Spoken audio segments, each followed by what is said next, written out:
Pemium, le premier partenaire français pour investir dans les cryptos en toute sécurité, présente Sud Radio, les incontournables de la crypto-monnaie. Thomas Binet. Bienvenue dans ce nouvel épisode d'Oser Investir, les incontournables de la crypto-monnaie. Je reçois aujourd'hui Alexandre Stachenko, directeur de la stratégie chez Pemium. Bonjour Alexandre. Bonjour Thomas. Alexandre, on va parler d'un sujet crucial. Pour tout investisseur débutant, faut-il investir ou épargner en une seule fois ou privilégier la méthode de l'investissement lissé? Vous allez nous expliquer, Alexandre, ce qu'est l'investissement lissé. Alors on parle souvent quand même d'épargner en Bitcoin, mais on oublie qu'il existe différentes stratégies. Tout à fait, effectivement, l'approche n'est pas du tout la même selon qu'on épargne tout d'un coup, donc en une seule fois, ou au fur et à mesure, selon une méthode qu'on appelle souvent la méthode DCA.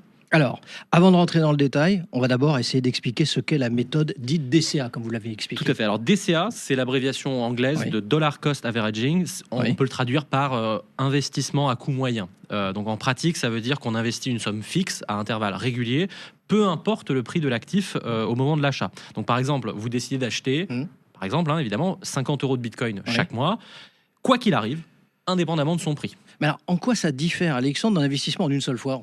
La différence, elle est simple et elle est importante. C'est qu'avec un investissement en une seule fois, vous misez tout votre capital disponible d'un coup, à un instant donné, et donc vous êtes totalement exposé au prix du Bitcoin de ce moment précis.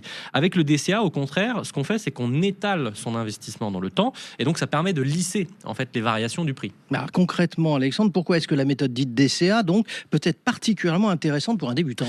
Pour deux raisons principales. D'abord parce qu'elle réduit l'impact des émotions. Alors, Bitcoin est connu pour sa relative volatilité. Son prix peut fortement augmenter ou chuter en l'espace de quelques mois. Et donc, pour un débutant, un novice qui n'est pas rompu à l'exercice du trading, eh bien, ça peut être déstabilisant et ça conduit à des mauvaises décisions. Donc, on va avoir, par exemple, envie de vendre trop tôt par peur de perdre ou d'acheter trop tard par peur de manquer une opportunité. L'intérêt du Dollar Cost Averaging, donc du DCA, c'est qu'on n'a plus à se soucier des hauts et des bas puisqu'on investit de manière régulière et automatique de toute façon. Vous avez évoqué qu'il y avait aussi une deuxième raison. Tout à fait. Alors la deuxième raison, c'est une question de probabilité et de timing, de minutage d'une certaine façon.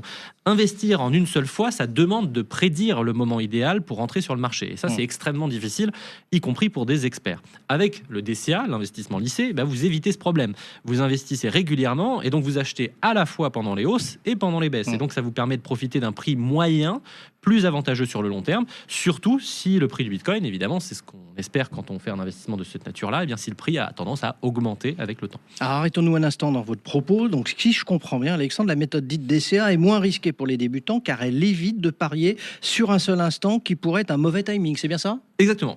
Imaginez que vous investissez tout votre capital juste avant une forte correction du marché.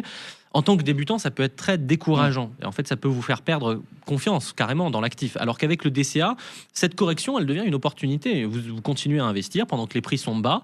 Et donc, ça augmente vos chances finalement de profiter de la reprise. Mais est-ce que cela veut dire que le DCA est toujours la meilleure option? Non, pas nécessairement. Si vous êtes notamment un investisseur un peu plus expérimenté ou un épargnant expérimenté et que vous êtes convaincu que le prix du Bitcoin en ce moment précis est très sous-évalué, un investissement d'une seule fois peut avoir du sens. Mais pour un débutant ou quelqu'un qui veut minimiser le stress et les erreurs, le Dollar Cost Averaging, c'est une excellente méthode. Alors pour conclure, Alexandre, un dernier conseil pour ceux qui envisagent de commencer à investir dans Bitcoin avec la méthode DCA. Oui, Thomas, la clé, c'est la régularité et la discipline. Vous définissez un montant que vous êtes prêt à épargner chaque mois, un montant qui n'affectera pas votre quotidien. D'ailleurs, chaque mois ou chaque semaine ou chaque jour, c'est vous qui voyez.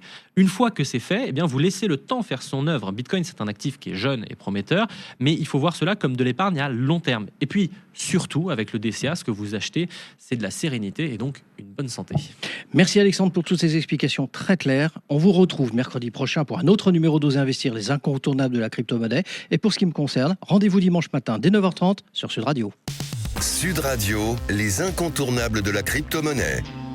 Thomas Binet. avec Pemium, le premier partenaire français pour investir dans les cryptos en toute sécurité.